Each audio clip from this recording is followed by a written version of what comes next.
I don't get out much, so you'll have to forgive my enthusiasm.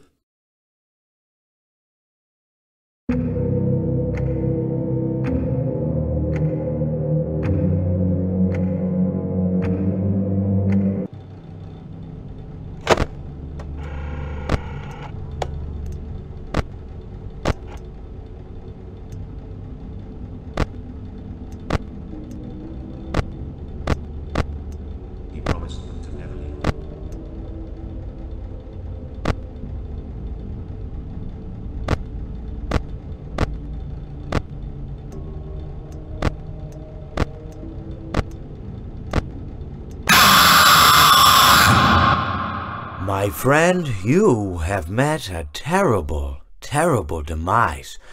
But, you know, I don't feel too bad about it. After all, if it weren't from me, it would have just been from someone else, you know? I guess what I'm trying to say is life goes on. Well, for everyone else, life goes on, not for you. You're dead. But that's neither here nor there.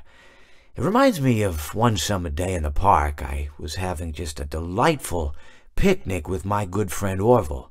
And I said to him, Orville, I have a story. And he said to me, what's the significance of the story? And I said to him, Orville, not every story has to have significance, you know? Sometimes a story is just a story. If you try to read into every little thing and find meaning in everything anyone says, you'll just drive yourself crazy. I had a friend do it once.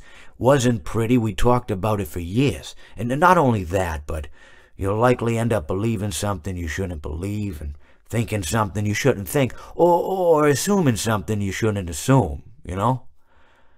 Sometimes, I said, a story is just a story. So just be quiet for 1 second of your life and eat your sandwich, okay?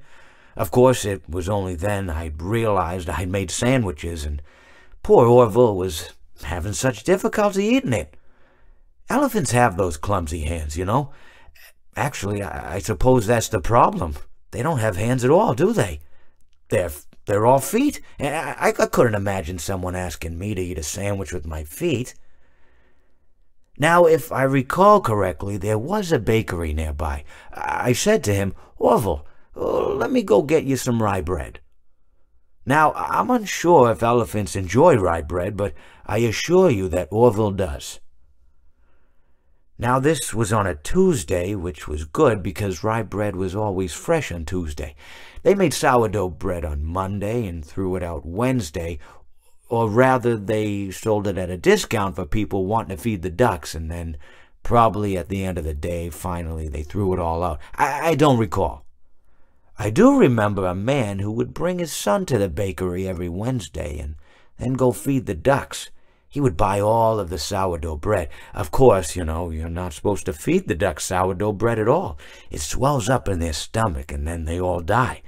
At least that's what I've heard. You know, I never saw any ducks die myself, but I did notice a substantial decrease in the duck population over the course of a few years. I just never thought to stop the man and tell him that he was killing the ducks by feeding them sourdough bread. And if you want my opinion on the matter, and I told Orville this as well, if you want to feed ducks, or birds, or any kind for that matter, it's best to buy seed. I mean, when you think about it, breads of any sort don't occur in nature. They don't grow on trees or spring up from the bushes. I don't think birds know what to do with bread. What was I saying? Oh, yes. So I bought Orville some rye bread. What a fine day it was.